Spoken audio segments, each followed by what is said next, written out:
hay gente que ha usado Zoom, graba y después se pierde. ¿Cómo decías? No, me parece que fue la página que dice que está grabando. Ah, ahí está. Perfecto. Bien, ya estamos grabando entonces. Bueno, este segundo encuentro es una... Yo ya estuve realizando todas las devoluciones de las actividades. Imagino que le ha llegado también una catarata de devoluciones. Pero para ir cerrando algunas cuestiones y trabajar lo que queda del tercer encuentro. Ya en el tercer encuentro,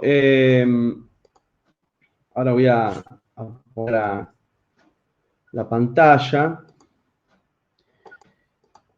Ahí estoy mostrando, ustedes están viendo ahora la pantalla de la plataforma, ¿sí?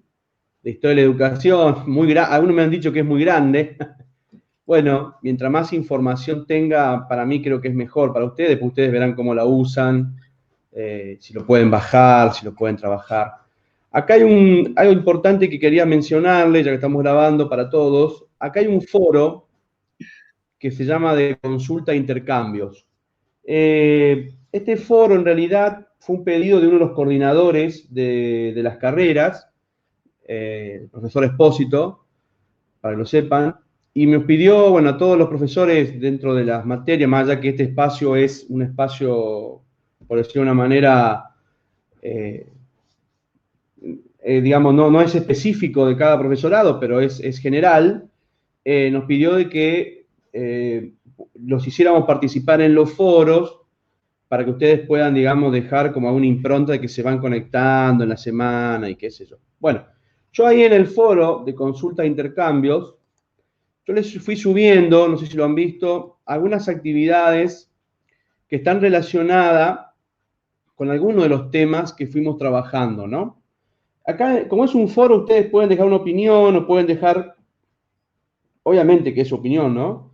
Porque acá lo importante es trabajar las cuestiones propias de la disciplina, lo que ustedes creen, lo que ustedes piensan. Lo vi opinar bastante en el trabajo de Herrero, ahora vamos a charlar sobre eso, y en el del positivismo también. Pero acá, fíjense, dejé 4 líneas, no voy a dejar más hasta el próximo encuentro, que una tiene que ver con el famoso debate, ¿no?, de Alberti y Sarmiento, con todo lo que han avanzado, ustedes pueden tomar una idea y una posición. Les dejé un texto de Curto, porque vi que muchos opinaron sobre el tema de los hábitos nobles, y me parece que es interesante, ¿no?, hacer una reflexión sobre eso, porque Curto lo menciona en un contexto, ¿no?, y yo los retrotraje o los traje, digamos, de alguna manera, al contexto actual. Y después les dejé uno que es muy lindo, que es el proyecto Saavedra Lamas, que si bien no lo desarrollamos con la literatura, ese material lo dejamos, me parece que es interesante porque por lo que es Saavedra Lamas, para que ustedes tengan una idea, por decirlo de alguna forma, Saavedra Lamas es nuestro primer premio Nobel, ¿no? Es un gran pensador de la época que intentó hacer una reforma muy interesante. Ustedes pueden leer algunos puntos nomás de la reforma, y por cuestiones políticas no siguió adelante, ¿no? Lo que siempre hablábamos, ¿no? La política haciendo de las suyas en el campo educativo. Sí, yo no sé por qué no nos ha llegado la invitación del foro. Capaz que fui yo que cargué algo mal. Lamentablemente no pude, capaz que hice algo mal. Bueno, entonces, para que ustedes lo sepan, está el foro, es interesante, en realidad, vuelvo a decirles, con una idea, un pensamiento, o sea, tampoco que extiéndanse, pero, y pongan lo que ustedes creen, lo que ustedes piensan, porque también les dejé, aparte de Saavedra Lama, que es muy interesante, el de Saavedra Lama es el único que tiene una pequeña explicación, ¿no? Porque no lo trabajaba en el material. Y sí, en el tiempo del peronismo, le dejé un video. Un video para que prendan fuego el foro. No, es un video de la reconstrucción de una idea, ¿no?, que fue la educación en la época del peronismo. Ya es el tercer encuentro y estaría bueno que lo hagan después que resuelvan la unidad, ¿no? Es decir, que primero hagan las actividades del peronismo y después puedan ver este video del foro.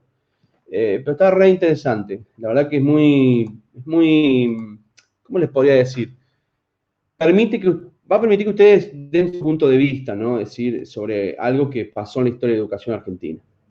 Sobre el primer encuentro, bueno, todo cerrado, ¿no? Es decir, vieron que hubo relación entre, por ejemplo, el texto tanto del que hablaba, el video que hablaba de los proyectos de Alberdi y Sarmiento, como el texto de Herrero los retrotrae, una relación en el texto de Solari también, ¿no? Y en lo que es el segundo, que se parecía interminable para ustedes, yo imagino cuando vieron esto les agarró un ataque, no era tan complicado, especialmente cuando uno ve el video, entonces, digamos, de alguna manera van a ver que el texto de Herrero y el texto de Ramallo están conectados con la tercera unidad, el tercer módulo, ¿no? Que es el que pasó el sábado pasado y el que ustedes están transitando. Está conectado. Eso de la escuela nueva, que hablaba el texto de Ramallo, yo le dejé un video para que ustedes entiendan bien, porque Ramallo es medio crudo para leer, entonces les dejé un video con respecto a la escuela nueva.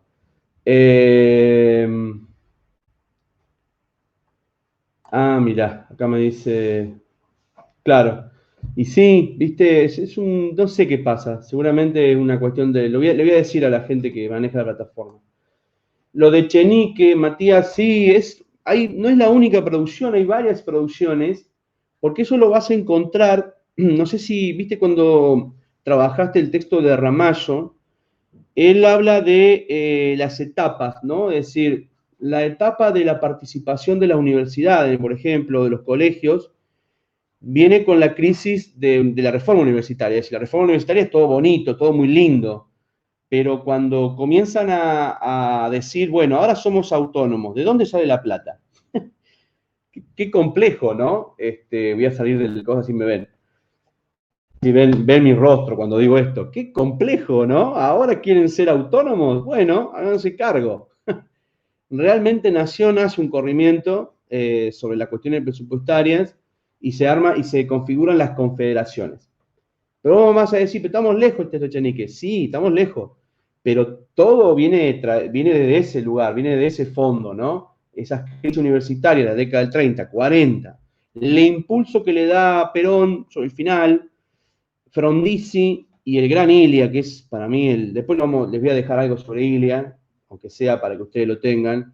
Ilia es el que impulsa el sistema educativo, pero en serio, en Argentina. Es un presidente que tuvo 2 años y medio, en 2 años y medio transformó la Argentina, la dio vuelta. Por eso se asustaron y lo echaron, porque la dio vuelta.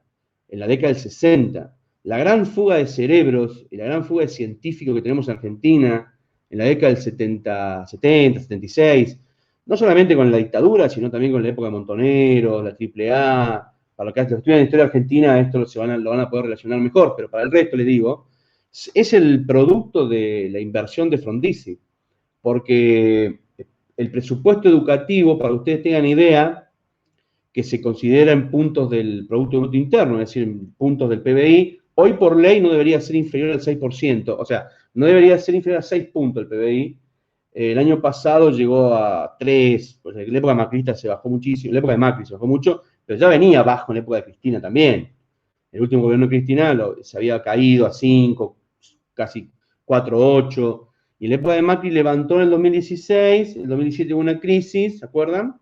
De evaluación, 2018 levantó de vuelta y 2019 para atrás. Pero estamos hablando, supongamos, ¿no? Supongamos que lo hubieran respetado, ¿no? Porque el primer gobierno de Cristina lo respeta, lo lleva a 6, 6.5, 6.8, cuando sale la ley. Supongamos que hubiera respetado. Estamos hablando de que en otro país, digamos, otra Argentina, con menos gente, con menos escuelas también, con menos población educativa, Ilia lleva el presupuesto educativo al 23 puntos. La primera vez en la historia argentina. 23 puntos del PBI.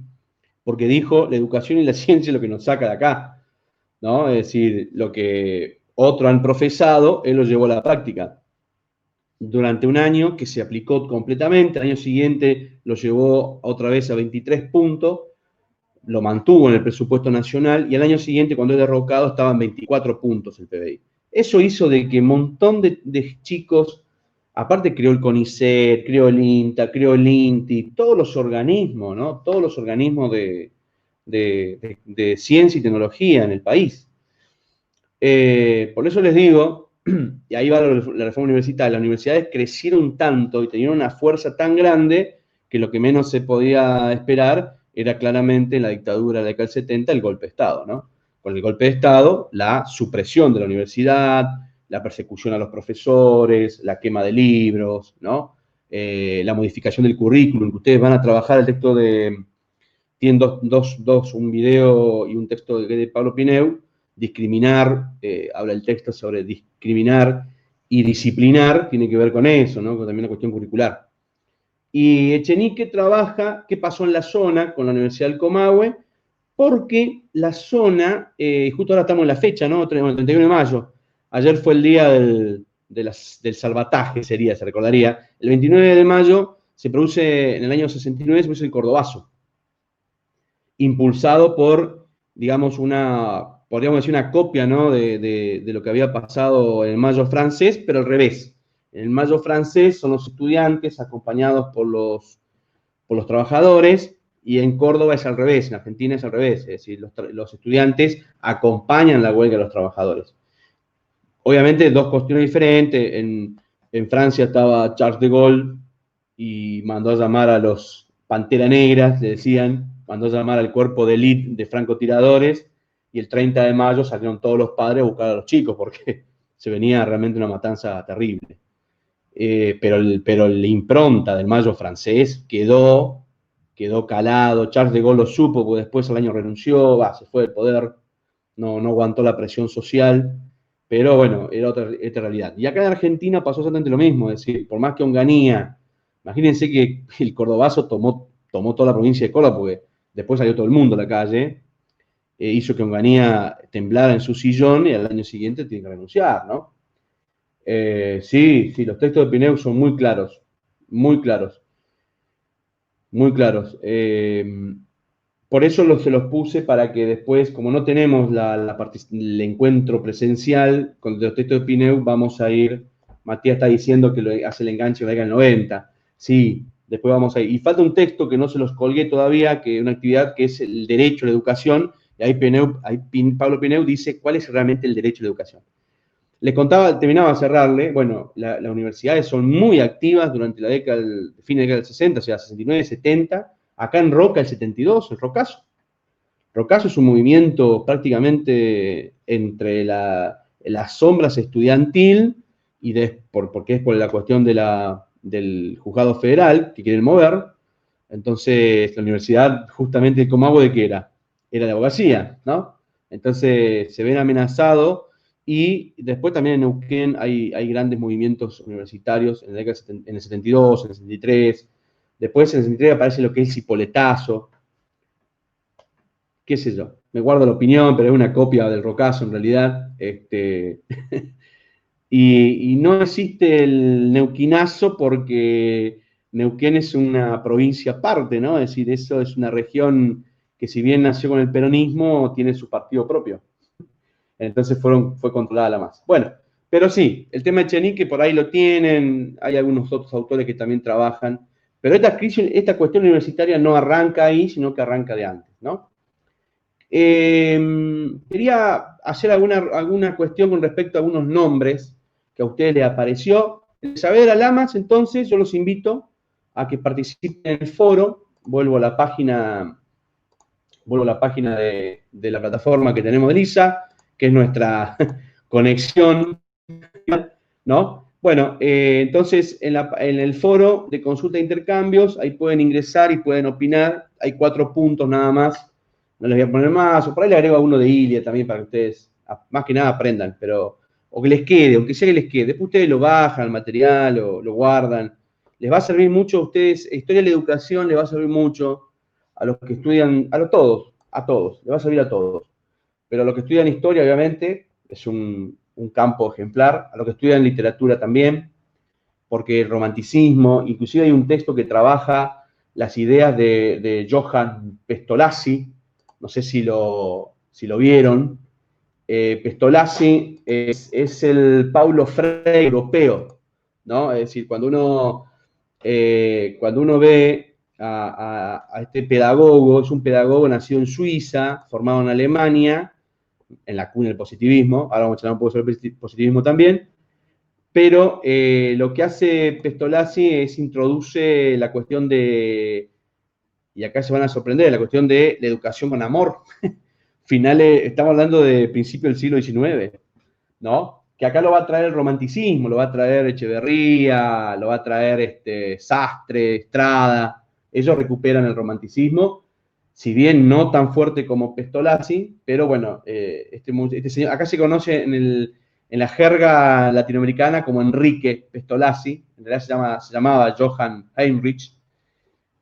Bueno, y él es un pedagogo, educador, se me sumó otro alumno, disculpen, él es un pedagogo educador que implementa, estamos hablando, fíjense, ¿no? Principio del siglo XIX, 1810, más o menos, justo en la Revolución de Mayo, más o menos, aparecen sus libros, y como vieron, como pasa siempre, ¿no? Cuando alguien muere, después que muere, sus libros son obras de arte, sus libros fueron obras maestras. Hay un libro que se llama Gertrudis, ahí no recuerdo cómo se llama ahora, Gertrudis enseña a sus hijos, ahí está, tenía un corredor. El Gertrudis enseña a sus hijos es fantástico, ¿no? Es decir, habla sobre el rol de la maestra, y bueno, es la famosa segunda mamá. Miren quién lo dice, ¿eh? Ahí nace esta cuestión. Bueno, otro nombre, Manuel Laínez, que ustedes lo trabajaron, el gran diputado. Me gustó la actividad que fueron sumando. Me tengo que bajar porque está. Ahí está. La actividad de Laínez. Conocer a Manuel Laínez con un gran personaje, ¿no? De la historia argentina, que pone en manifiesto y lleva adelante, es el impulsor realmente de la educación pública como la mano de obra de la ley 1420, ¿no? Es decir, ustedes lo trabajaron, a eso lo vieron. Es bueno conocer a este personaje, realmente, es muy bueno trabajarlo.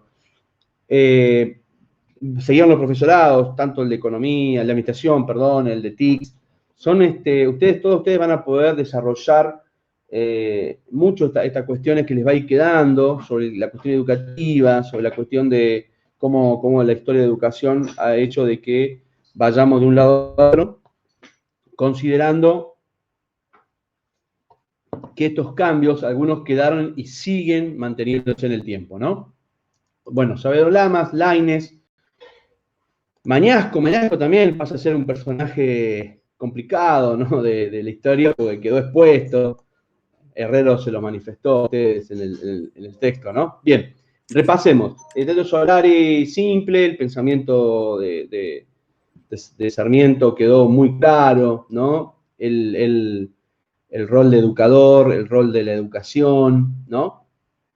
Fue realmente bastante interesante verlo, cómo lo va trabajando, y ahí en ese texto de Solari habla sobre las escuelas, digamos, de alguna manera pestalozzianas, ¿no? Siguiendo la idea de este señor, ¿no?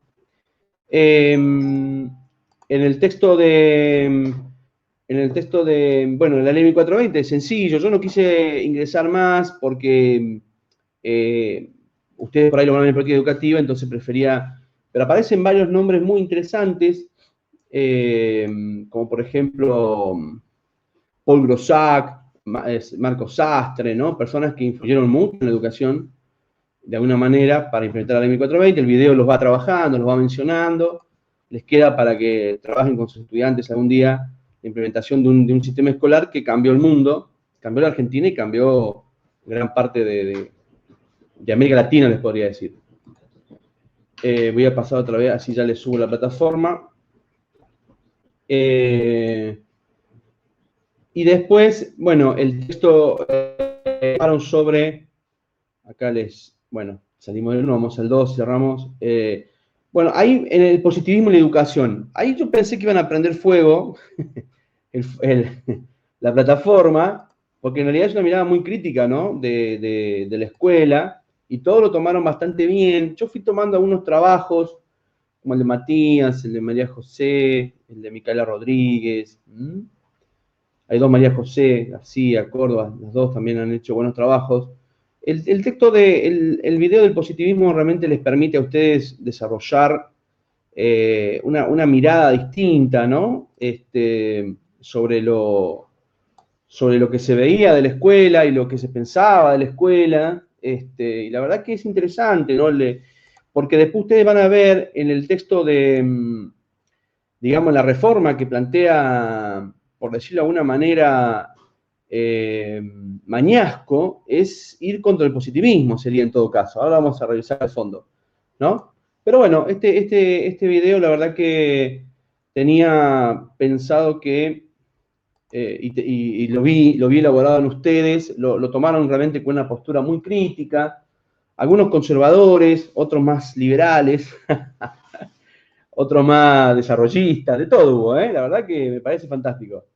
Y el video de positivismo. Y el texto de Herrero, después ahí sí, el texto de Herrero me deja pensando en las cuestiones que tienen que ver con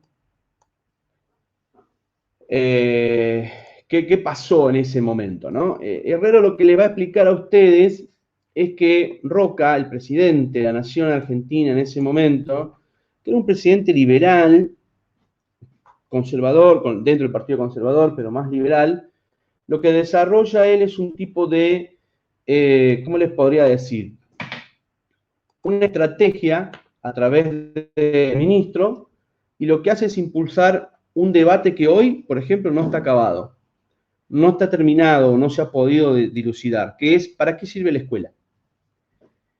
Pero no la escuela primaria, sino la escuela secundaria, pero la escuela primaria lo tenían muy claro para qué servía, ¿o no? Ustedes en eso, ya a la altura del partido, lo tienen bien definido, ¿no? Es decir, la escuela primaria tiene una finalidad y así nació y se va a mantener en el tiempo y es la que menos se toca. Fíjense que cuando aparece, y lo van a ver en la tercera unidad, en el tercer módulo, las escuelas que se van a intervenir, la universidad primero y después la secundaria, ¿sí? Y eso está también reflejado en la historia como dos sucesos, la noche de los lápices y la noche de los bastones largos.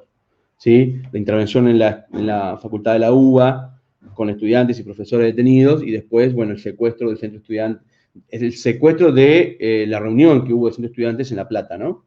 Que también es una historia complicada, con desaparecidos de la dictadura. Bueno, eso, a ver, ¿por qué llegamos a eso, digamos? Porque en el siglo XX, en comienzo del siglo XX, estamos hablando de 1906 en adelante, con la reforma Laínez y la impulsión del sistema educativo a nivel nacional, no solo en lo que es Buenos Aires, sino en el resto del interior del país. Con esa cuestión, recuerden que Laínez, la reforma Laínez, lo que manifestaba era que la educación era privativa para cada provincia, ¿sí? Que eso hasta el día de hoy sigue siendo así, entre comillas. Cada provincia puede decidir, digo entre comillas porque después en la década del 90 caímos en el sistema federal y después ahora volvimos a salir, pero sigue habiendo una cuestión federal que nos identifica y nos une. Pero en la reforma que Herrero, en el texto de Herrero, lo que él intenta decir, lo que intenta plantear es, hay un espíritu de Roca que está dividido en dos puntos claves. El primer es el gran debate. ¿Para qué finalidad tiene el colegio? ¿Qué finalidad va a tener la escuela de los jóvenes, de los adolescentes?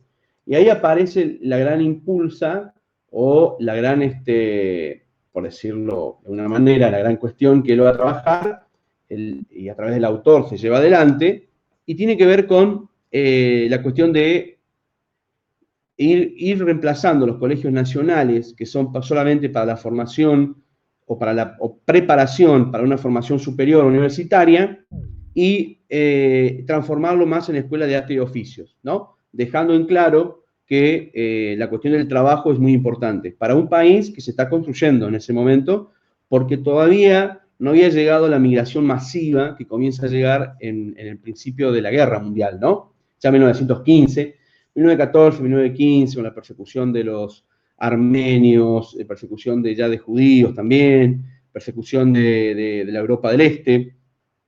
Muchos rusos llegan a la Argentina en esa época.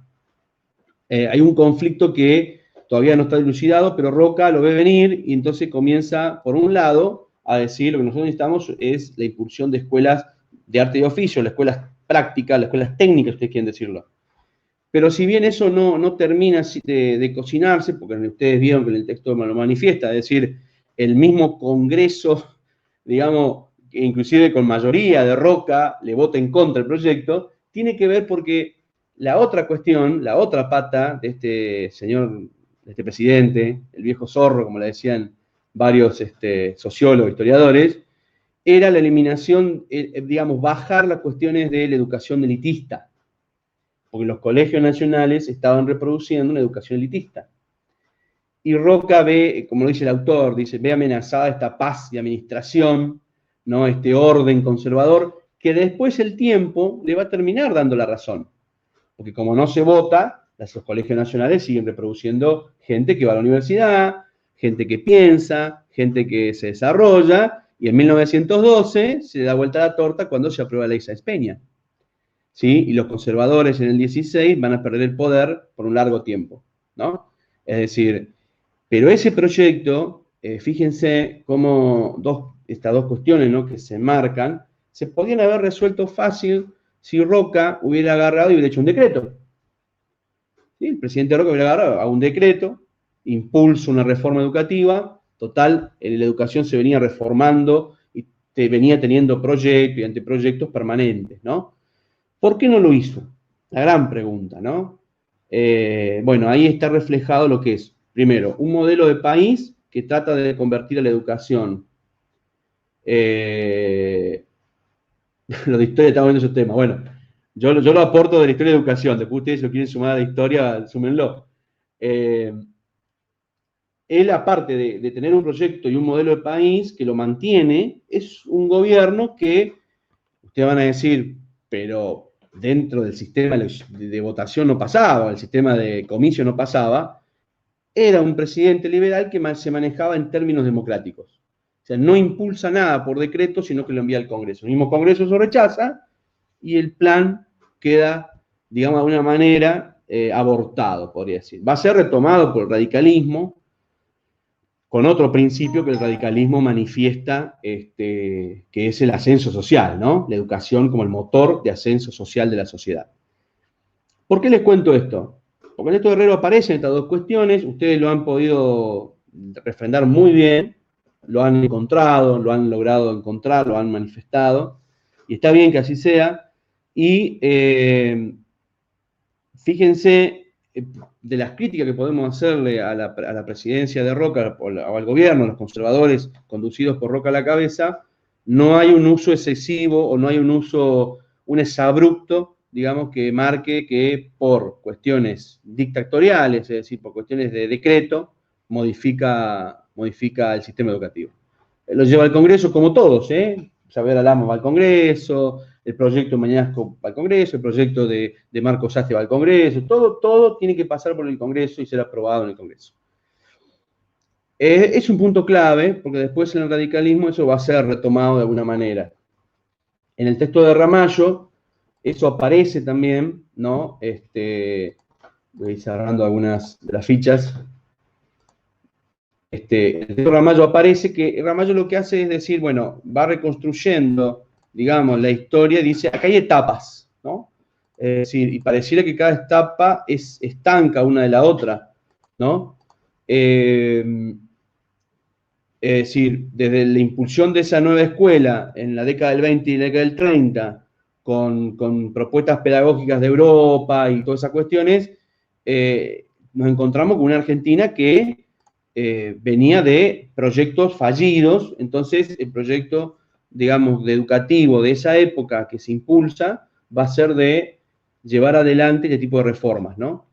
Esto es importante conocerlo y saberlo porque la educación técnica no nace del peronismo, ¿sí? La educación técnica ya viene de varios años atrás y se va a, digamos, de alguna manera, políticamente, a reimpulsar con el gobierno peronista, ¿no? Que tiene otro modelo de Estado y tiene otro modelo de país.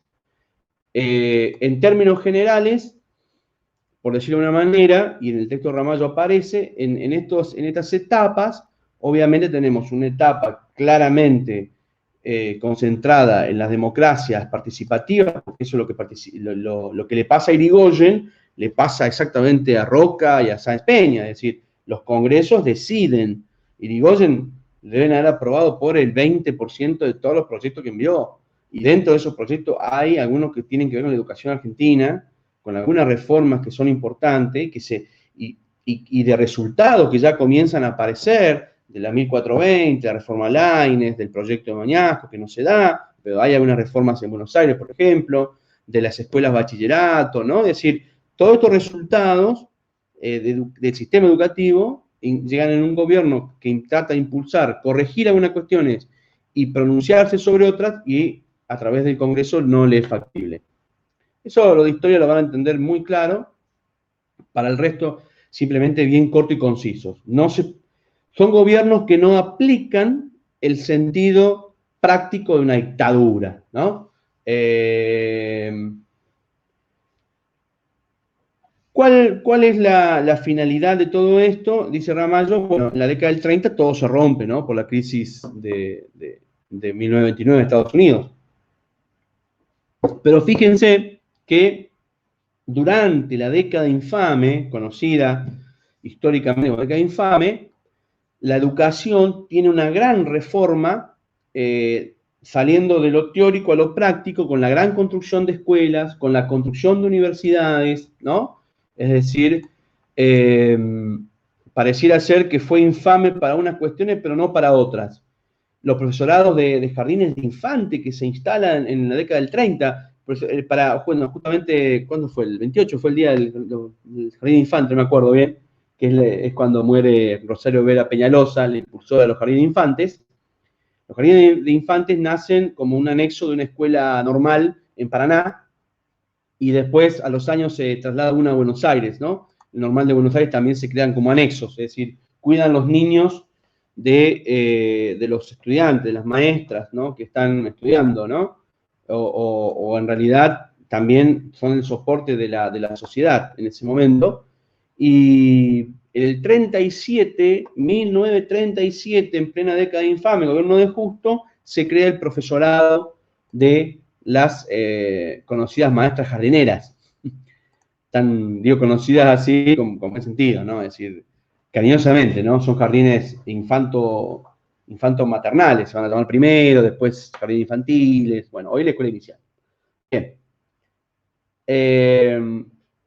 La cuestión de la religión es una cuestión impronta, es una impronta fuerte que se había corrido, había sido desplazada por el gobierno de Roca y por todas las reformas que se venían dando. En la escuela nueva está la reforma que hace de que la religión vuelva. Con eso, ahí me quedó otro punto. En el video de la ley 1420 hay una discusión entre Pablo Pineu y un profesor católico, ¿no? Es decir, un profesor, digamos, es un licenciado en educación, pero que tiene corrientes aplicadas de la cuestión de religión católica. Y tiene un debate interesante entre ellos. El mismo debate se podrá decir del Congreso Pedagógico. En la escuela nueva, la religión vuelve a tomar una impronta. Vuelve a aparecer, y especialmente la religión católica, ¿no? Como un anexo al sistema educativo de a poquito. Ahí me está agregando, sí, licenciado de la Universidad Católica Argentina, la UCA, ¿no? La UCA que no, ¿vieron? Vamos a decir, ya metemos un paréntesis y metemos una crítica. La UCA que no quiere informar cuántos pobres hay en Argentina. Qué bárbaro. Lo venía informando hasta marzo, hasta abril, y ahora no informa más. Me quedé leyendo, lo de Perón, bueno, buenísimo, sí.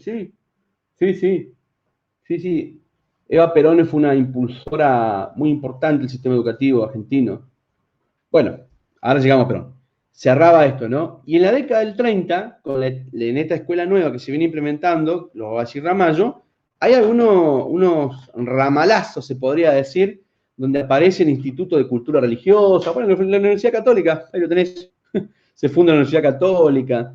Ven la enseñanza, ven la Biblia como parte de la enseñanza, y se aplica, digamos, en cuestiones educativas a nivel primario, secundario también, y llega hasta la universidad. Pasa a la universidad, recuerdo que son autónomos, entonces, claro, si yo estoy en la Universidad Católica Argentina, obviamente la religión está presente, ¿no? En la UBA quizás distinto, especialmente en la Facultad de Humanidades, pero digo, aparece esa impronta en la década del 30, durante la década infame. La década infame es muy interesante estudiar, y bueno, este proyecto, las reformas van a cerrar después del gobierno de Justo, que termina en el 38, en el año 39, con Castillo, en una reforma nacional de educación que se intenta hacer bastante interesante, donde por primera vez parecía que se iba a romper la escuela pública, o sea, pública 100% gratuita, a eso me refiero, porque esa reforma del 39 lo que debate es realmente si la escuela es gratuita.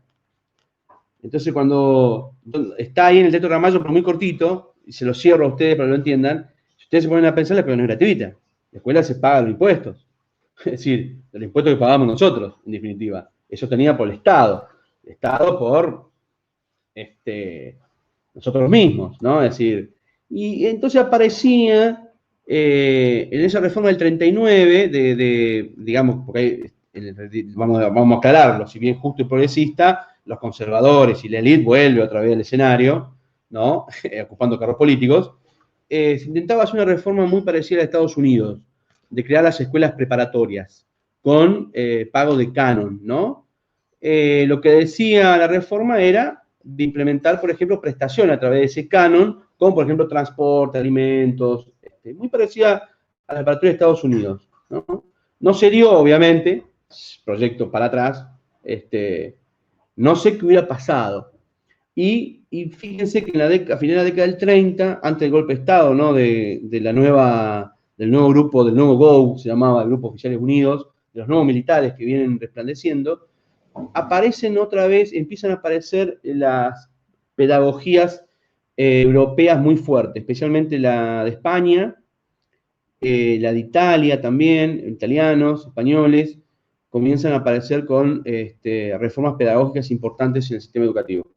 Después eso lo vamos a ver, porque claramente en la tercera unidad van a ver que inclusive en el video sobre el peronismo, digamos, Perón, cuando Perón viaja a Europa, ¿no? Y conoce justamente lo que era el nuevo socialismo europeo, un socialismo unitario, totalitario, ¿no? El de Franco, el de Mussolini, también conoce el de Hitler, y él queda fascinado en algunas cuestiones, por decirlo así. No reproducibles en Argentina en algunos puntos, pero, digamos, ese socialismo que está surgiendo en Europa también implementa reformas educativas. Y algunas reformas educativas llegaron a la Argentina a través de estos pedagogos, especialmente los españoles. Y bueno, no hay mucho más que cerrar de estos trabajos que ustedes han visto en el segundo módulo. En el tercer módulo, claramente tienen, digamos, ahí les compartimos lo que es un cargado. Es un cargado, ahí está. La tercera unidad, digamos, comienza, bueno, un poco el cierre nuestro, aparece la relación entre la educación y el trabajo que plantea este video, ¿no? Desde Irigoyen hasta Frondizi, es decir, va a llegar hasta la década del 60. Después vamos a ver de Ilia, les voy a cargar algo más para que lo vean. Y después aparece la historia de educación técnica argentina, que lo tuve que cargar yo de mi plataforma porque no podía subírselos del video que habla sobre este video de educación técnica. Tengan paciencia porque hace el desarrollo hasta la década del 90 también, ¿sí? No se detiene en la caída del peronismo, sino que continúa, retoma un poco de lo que estamos hablando ahora, que es la educación, digamos, a partir del comienzo del siglo XX, cómo se la construye. Igual sepan ustedes ya lo tienen más que sabido, que la educación laboral, la educación práctica, pragmática, se podría decir, viene de las ideales de Belgrano, ¿no? Es decir, es de 1810. Pero bueno, se va desarrollando y se va produciendo en diferentes factores y en diferentes circunstancias políticas. Y después tienen un texto que es el de Álvaro Prieto y de Luca. Estas dos autoras comienzan y le empiezan a marcar a ustedes la cancha, escribiendo sobre la centralidad del Estado y lo que ellas determinan, y varios historiadores, o sea, no lo toman, digamos, desde desde un lugar vacío, sino siguiendo algunas corrientes historiográficas, ellas comienzan a hablar del principio del fin, ¿no? Cómo el sistema educativo comienza a decaer en estos golpes de Estado que se van dando, ¿no? Tanto el golpe de Estado de Frondizi, el golpe de Estado de Ilia, y después el golpe de Estado de 76, que es macabro. ¿Sí? Claramente muy diferente a los otros dos. Me queda para trabajar con ustedes un texto de Pablo Pineu, ¿sí? Que se los voy a subir. Muy cortito, no se asusten, pues ya están mirando con caras raras, son 20 hojas, no, muy cortito, y habla sobre el verdadero derecho a la educación. Cuando hablamos de derecho a la educación, ¿qué es el derecho a la educación? Hoy se deberían replantear esto, ¿no? El sábado estuve muy crítico en la radio porque les pegué, bueno, ahora el Ministerio de Educación se ve que me escuchó el programa y volvió para atrás, querían volver a las escuelas, estaban hablando del protocolo de volver a las escuelas, no tenemos internet en las escuelas, no tenemos forma de conectarnos, en lo que es la escuela pública, por lo menos, y también la privada está teniendo esos problemas. Entonces, parecía mentira que 70 días después estuvieran discutiendo estas políticas de qué hacer, ¿no? Los protocolos. Y bueno, acá pone, Matías, bueno, la fuente. Esta es, sí. La cuestión religiosa va de la mano, digamos, la religión intenta meterse en la década del 30, digamos, después Irigoyen no lo permite. Irigoyen es una persona que tiene un modelo de Estado, un modelo de gobierno, digamos, importante, reconocido, muchos conflictos tiene, muchísimos, también estudiantiles, tan así la reforma de la Universidad de Córdoba, que él la lleva adelante. Él acompañó toda la reforma, todas, impulsó varias, y no pudo. Lo que no dejó que se metiera fue la religión. Ustedes no lo quieran creer. El gobierno radical de Irigoyen no permite eso porque él reconocía que la escuela era laica. O sea, si la ley lo dice, si la ley te dice que la escuela es laica, es laica. O sea, no hay muchas lecturas para hacer. Pero en la década del 30, o sea, después del golpe de Estado, ¿no? De 1930, es decir, con el retorno de los militares y el retorno de un gobierno progresista como el de Justo, que no dejaba de ser un militar, vuelve la iglesia a tomar las riendas, está explicado en el texto de Ramallo, ustedes vieron, y lo van a ver explicado también un poco en el video de Perón, y el peronismo también lo lleva a la mano, hasta que se divorcian, ¿no? Después la Iglesia Católica es una de las impulsoras del golpe de Estado del 55. Pero en ese momento, la Iglesia Católica va de la mano de el sistema educativo afianzándose cada vez más, ¿no? Y ahí nos detenemos un cachito para pensar en la región, porque ustedes van a decir, pero en la región, ¿qué estaba pasando en la región? Acá en la zona, hay un par de textos que trabajan en la zona. Las escuelas en la zona son religiosas todas, porque la única forma, digamos, como el Estado no llega, y estos son todos territorios nacionales hasta después de la caída de Perón, ¿sí? Estamos hablando del 55 y 56, los militares después del golpe de Estado van a llevar adelante, Uriburu va a llevar adelante lo que es el sistema de provincias, ¿no? El sistema de formato de provincias en los territorios nacionales. El sistema educativo lo que hace es impulsar, de alguna manera, esta construcción, ¿no? De lo que es la cuestión religiosa como la gran referente, y en los territorios nacionales pasa. Entonces, cuando vos mirás acá, mirás el Alto Valle, vas a ver que la mitad de las escuelas son religiosas y las otras mitad de escuelas son laicas, ¿no? Conducidas inclusive por la ley Laínez. Una escuela de ley Laínez acá, ¿saben cuál es? La de Cuatro Galpones. No sé si son de Roca, ¿conocen Roca? La de Cuatro Galpones, la de Campamento, la de Barrio Malvinas, la de Tefenelli, la 38. Son escuelas Laínez. Se llamaban así porque desprendían recursos de la nación directamente, más allá de que estos eran territorios nacionales cuando se construyeron. Estamos hablando de 1938, 1918, 1900, ¿no? Bien. Listo, vamos a ir cerrando. Les dejo... sí, acá pone el análisis que hacen las autoras sobre diseños curriculares. Sí, los diseños curriculares es el mejor formato que yo tengo para... Y eso va a aparecer, fíjense, qué maquiavélico. Aparece con la dictadura, ¿no? Es decir, por decir de una manera, la reforma que yo puedo hacer educativa si bien los gobiernos de dictadura podrían haber cambiado las leyes tranquilamente, porque suprimían el Congreso, hacían todas esas cosas, la reforma educativa, para que tengan su impronta, es modificando el currículum, diciéndote qué vas a saber, o qué vas a leer, o qué vas a poder opinar.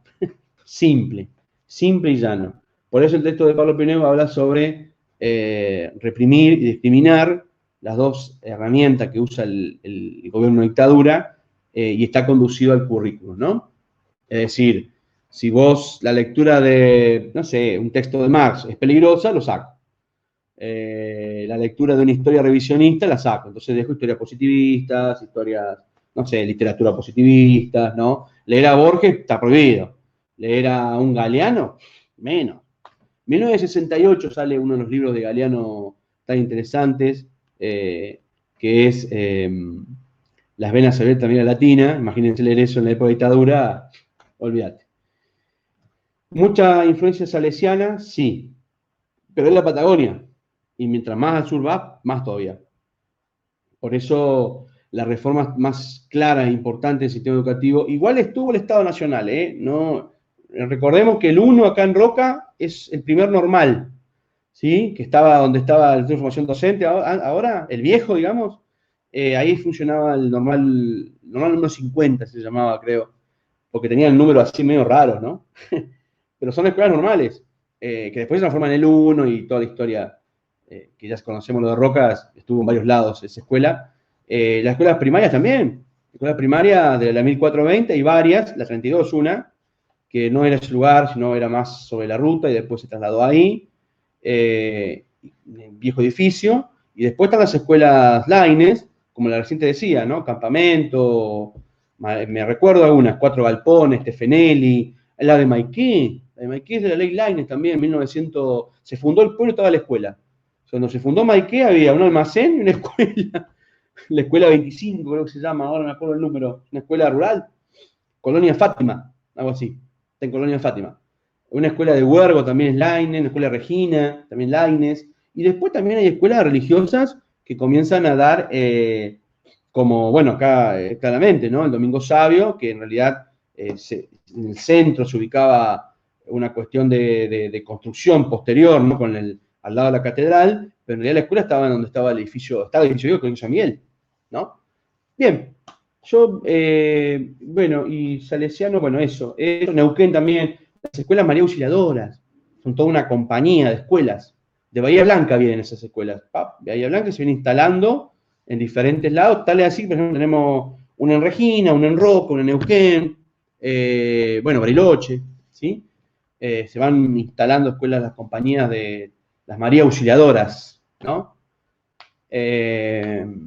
Sí, eran, digamos, en algún sentido lo que teníamos. Las escuelas técnicas, la escuela técnica en Roca, que es de la década, no les quiero mentir, pero nace con el peronismo, o ante el peronismo nace, me parece que nace ante el peronismo, porque era una escuela de oficios, primero el ENET 1, estoy hablando del ENET 1, acá de Roca, como la de Neuquén. Las dos escuelas son de arte y oficios. Y acá, perdón, en Roca no, serían Cervantes, pero lo que es el área de influencia educativa de Roca, tenemos la única monotécnica de la provincia, que es la monotécnica número 1 de Cervantes, donada el edificio y los terrenos por un chacarero de Cervantes, porque eso también pasaba, ¿no? Había arreglos multilaterales, digamos. Es la única monotécnica que quedó en la provincia de Río Negro, que se fueron transformándose algunas escuelas técnicas y otras escuelas comerciales, escuelas de bachilleratos. Porque algunas monotécnicas no eran solamente de carpintería, electricidad y construcción, sino algunas monotécnicas, algunas artes de oficios eran de eso, arte y oficio. Hay escuelas de artes que se transformaron de ese tipo de colegio. La de cartografía, en Bahía Blanca hay una escuela de astronomía que, bueno, después la Universidad del Sur la toma y hace la cátedra de astronomía, ¿no? Bueno, lo que era las cuestiones técnicas de la economía, es decir, para los que son economistas, los que estudian la economía van a ver de que la escuela impulsora de esto viene de finales del siglo XIX, y en el comienzo del siglo XX la economía pasa a ser algo fuerte en el sistema educativo, porque no lo teníamos presente. Digamos, decir, los chicos salían del Nacional y iban a la universidad a estudiar economía, pegaban un palo terrible. porque no había una impronta. Es como ahora, ¿vieron? Es decir, no hay informática en las escuelas. Entonces los chicos le decimos, vamos a ir a una escuela virtual. Se pegan un palo de aquellos. O sea, pero tenés que preparar el camino, o allanarlo por lo menos. Me quedé pensando que me decían sobre el tema de la influencia. Bueno, vuelvo a decir, todo este tipo de escuelas se van dando también con el aspecto social, el contexto social, ¿no? de cada lugar, ¿no? La ENET de Neuquén está hecha bolsa, pobre. Es la que está, no sé si se ubica frente al Carrefour. Es una de las primeras escuelas como junto de la Patagonia, porque en realidad Neuquén en esa época, cuando se fundaban las escuelas, no era capital, entonces era un pueblo Neuquén. Era más chiquito que Cervantes, por decir una manera. Entonces se fundaban escuelas monotécnicas para proveer a oficios y arte y oficios, y después se van a ir transformando en escuelas técnicas y tecnológicas. El peronismo lo van a ver en el video. Escuchen, porque en el video aparece Perón hablando. Aparece el mismo Perón hablando de lo que él cree que es la educación, y él manifiesta, y es, yo diría hasta grosero como lo manifiesta, pero así lo sentía él, sobre la educación técnica de las masas, o la educación de las masas, ¿no? Es decir, cómo llega el hijo del obrero también al sistema educativo. El impulso del peronismo es muy bueno hasta el campo de la universidad, ¿no? Porque crea la Universidad del Obrero, que después se va a transformar en la Universidad Tecnológica, impulsada por Frondizi y desarrollada por Ilia, pero la Universidad Obrera ya existía. Y algunas universidades técnicas, como la del sur de Bahía Blanca, la de La Plata, donde está la destilería, que aparece la primera facultad de petróleo.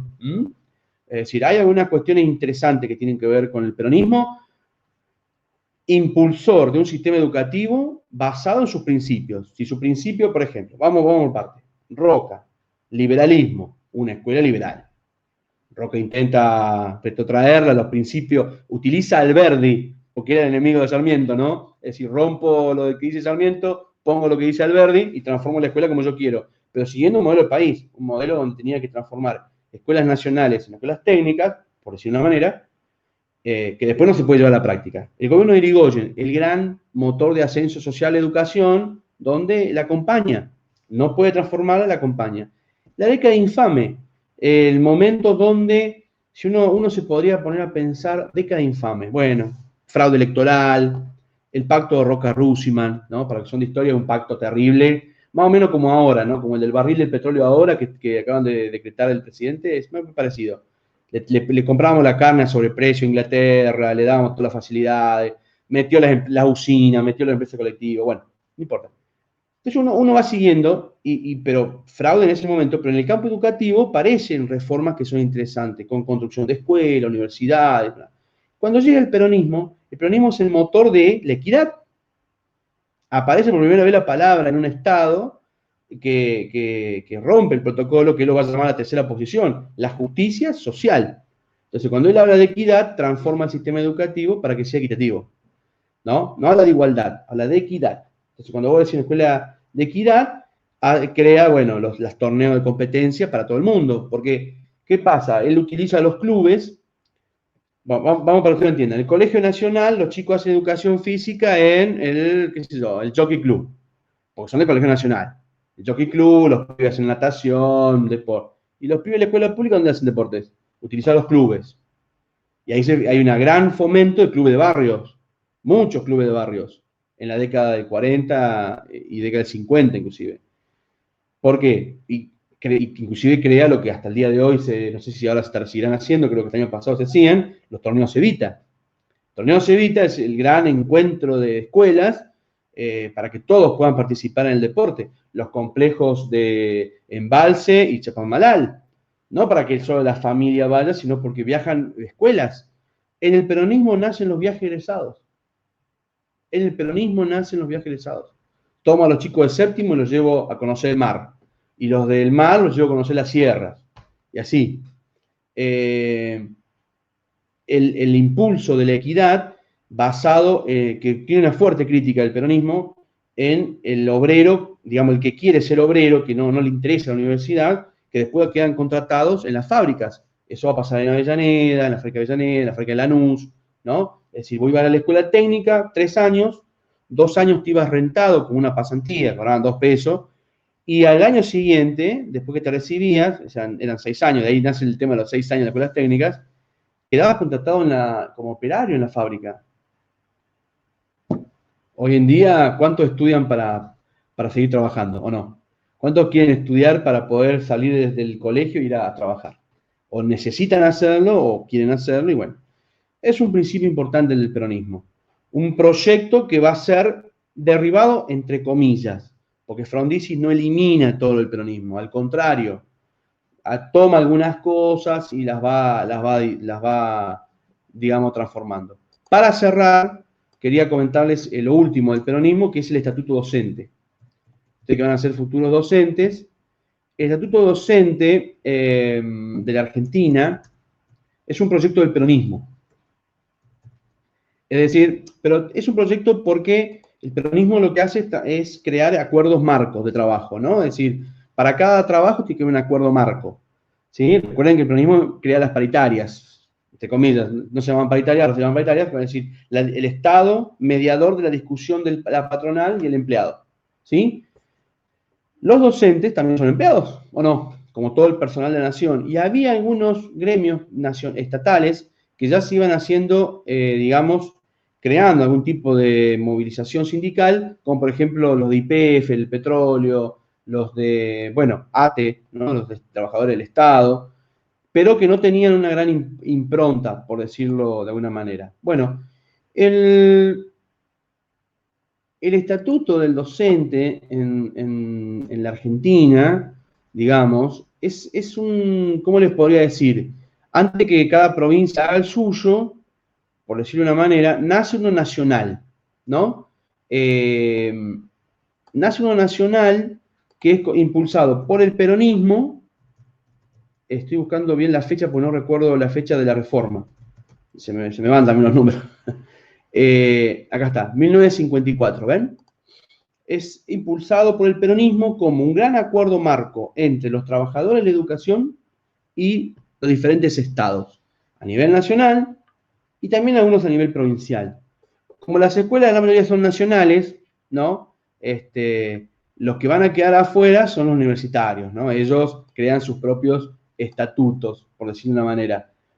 Pero ese estatuto después se va a, obviamente, a caer como cae todo el peronismo y va a ser retomado nada menos y nada más que justamente por el gobierno de Ilia, que lo vuelve a remontar, digamos, Frondizi lo intenta hacer. Frondizi llega al poder porque hace acuerdo con el peronismo, ¿no? Es decir, usted le dice a los peronistas, ustedes me votan a mí, voy a traer a Perón, voy a mantener las leyes peronistas, ¿no? Eso dice Frondizi. Cuando Frondizi gana se olvida, cumple el 10% de las cosas. Pero el gobierno de Ilia mantiene esas cuestiones y como ve el estatuto del docente caído, digamos, se va a, digamos, por decirlo de una manera, a refrendar uno a nivel nacional nuevo en la década del 60, 1965. ¿Bien? Basta, demasiado. Demasiado en cuarentena, demasiado. Todo queda grabado para los que no lo pueden seguirnos. Y bueno, no sé si tienen alguna duda, algo que les surgió, alguna consulta rápida. Activen los micrófonos y... No para el momento. Bueno, listo. No hay dudas. Eso es importante. Cierro con esto nada más. Me parece que tengo que buscar trabajo porque se cumplió la gran, ¿cómo le puedo decir? Filosofía griega, ¿no? Hablan sobre las cuestiones de los griegos, digamos, los pensadores griegos, para aquellos que lo han leído y han estudiado, tienen un gran representante con Aristóteles, ¿no? Es el gran filósofo Aristóteles, porque aparte era muy buen educador, pero más que nada porque superó al maestro. Las líneas de tiempo que han hecho me han dejado en ridículo. La verdad, me tengo que buscar otro trabajo. La producción que han hecho en algunos textos, en las monografías principalmente, con todo lo que han hecho, voy a hacer un libro más o menos. Me parece que, bueno, bienvenido sea, ¿no? Es decir, ustedes que son aristotélicos han superado al maestro y largamente, ¿no? Muy satisfechos con los trabajos, ya hice todas las devoluciones. Si alguien tiene dudas, pregunta, no tengan miedo. Si alguien necesita más días, los pide. Extendí una semana más en la plataforma los entrega del segundo, la entrega del tercero, me hicieron acordar, eso le iba a compartir, el tema del calendario. Vieron que, no sé si ustedes han recibido el tema del calendario, nosotros recibimos, los docentes, lo que no hemos recibido todavía es el formato de acreditación y evaluación, pero, porque bueno, esto está medio relacionado con el tema de la cuarentena. Seguramente, como vamos, el cuarto encuentro nuestro, que es el 27 de junio, va a ser virtual. Muy más que seguro. Parece que la cuarentena sigue, más que cuarentena, ya va a ser centena, porque acá vamos en para Roca más días. No te escuché, ¿cómo? Acá en Roca tenemos para rato, me parece que vuelve todo para acá. Sí, en Roca me parece que vamos para rato. Bueno, yo les comparto qué pasó con el tema de la cuarentena. Digamos, hay por decirlo de alguna manera, hay lo están viendo ahí, hay un calendario que daba algunas fechas aproximadas. Fíjense, hay una semana donde va a haber exámenes que ya han sido suspendidos algunos, pero bueno, vamos a lo que son las nuevas inscripciones y eso. Lo más interesante es, para que ustedes tengan en cuenta, fíjense que el 27 de junio es el último encuentro, el cuarto encuentro del bloque 2, y hay exámenes en la primera semana. Lo que me dijeron a mí, que estos exámenes del 4, 6, 7 y 8 son para los estudiantes que le han quedado materias del año pasado y lo que tenían mesas abiertas de mayo. Eso es lo que me dijeron. ¿Por qué? Porque como yo estoy extendiendo los plazos, yo le dije a la directora que es muy probable que si el 27 hacemos el cuarto encuentro, salvo algunos iluminados, que son casi todos ustedes, van a poder llegar con el cierre. Pero si necesitan tiempo, si lo necesitan, porque realmente lo necesitan, la idea era dárselos en esa semana, ¿no? Justamente, la semana de julio. Entonces ella me dijo que los exámenes en realidad van a ser, digamos, para ustedes en la semana, digamos, los últimos días del mes de julio, es decir, a partir del 27 de julio en adelante hasta el 4 de agosto. Están armando un protocolo, ¿sí? No sé si pudieron verlo, no sé si ustedes lo recibieron a esto o no, imagino que sí. ¿No lo recibieron? Bueno, primicia. No, todavía no me han dicho nada. ¿No le han dicho nada? Bueno, No, y bueno, yo creo que tendrían que salir a hacer un bocinazo mínimo, ¿no? no, yo pensaba yo lo que creía es que iban a pasar todos los exámenes para agosto, para mí. Sí, yo también. Que era lo más probable. Claro, lo que me dice es que hubo suspensiones de mesas, fue lo que nos dijeron. Aparentemente en mayo había mesas, puede ser, yo la verdad no estoy muy relacionado. Sí, habían planteado unas mesas para hacer las materias que quedaban sueltas o algunos que querían hacerlas libres, podían presentarse, pero solo iban a hacer materias que fueran copiosas, o sea que no era un solo alumno, tenían que inscribirse varios. Claro, sí, obviamente. Bueno, a mí yo le comparto lo que me acaban de decir, lo que acaban de cerrar. Todavía no está el protocolo, falta el protocolo, hay que ver qué deciden, si van a hacer las presenciales o no. El San Agustín es un instituto que podría hacer las presenciales porque tiene un lugar grande, ustedes no son muchos, entonces se podría llegar a hacer, pero no sabemos todavía. Como decía Matías, estamos complicados. Lo que nos acaban de pasar es que el último encuentro no se mueve, es el 27 de junio. Yo ¿por qué se los comento? Simplemente por el tiempo que yo le doy a ustedes, ¿no? Es decir, como le doy tiempo para los encuentros, es decir, para que ustedes puedan resolver las actividades, y no lo hagan a la apurada, háganlo con conciencia, porque han hecho unos trabajos excelentes, unos trabajos realmente muy buenos. Y estas actividades que ustedes resuelven, quizás muchas les van a servir para el final, las otras les van a servir que ustedes sean profes. Háganme caso. Queda grabado, recuerden, 31 de mayo. Muchas de las actividades que ustedes están haciendo les van a servir cuando sean profes. Acuérdense lo que les digo. Ustedes que van a una escuela secundaria bastante complicada, digamos, en el campo educativo.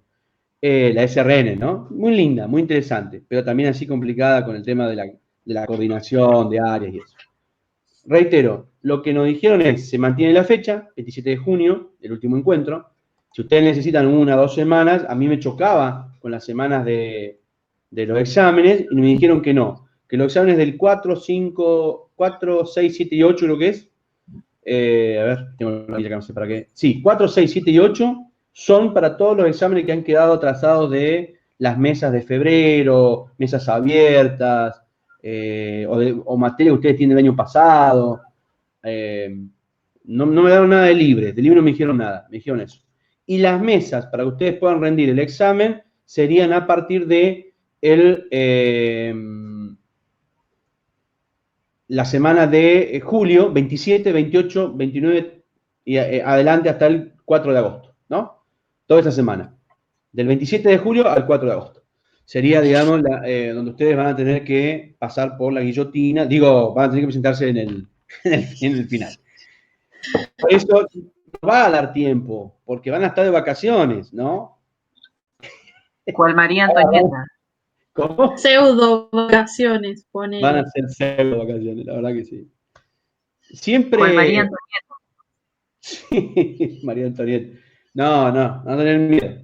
Entonces vamos a tener tiempo y yo les puedo seguir dando tiempo a ustedes para que ustedes se vayan desenvolviendo de la mejor manera posible. No se apuren con los trabajos, que yo me doy cuenta cuando se apuran los trabajos. Háganlo tranquilo, a conciencia, sin miedo, opinen libremente. Algunos ya lo han hecho, otros se han portado más conservadores. Yo los veía como más liberales y más conservadores, como que arrugaron al final. Pero bueno, no. En base a esto, cuando nos pasen el protocolo, se los comparto, si no se lo han pasado. Imagino que eso lo hace cada coordinador. Yo esto se lo compartí porque fue la última reunión de docentes.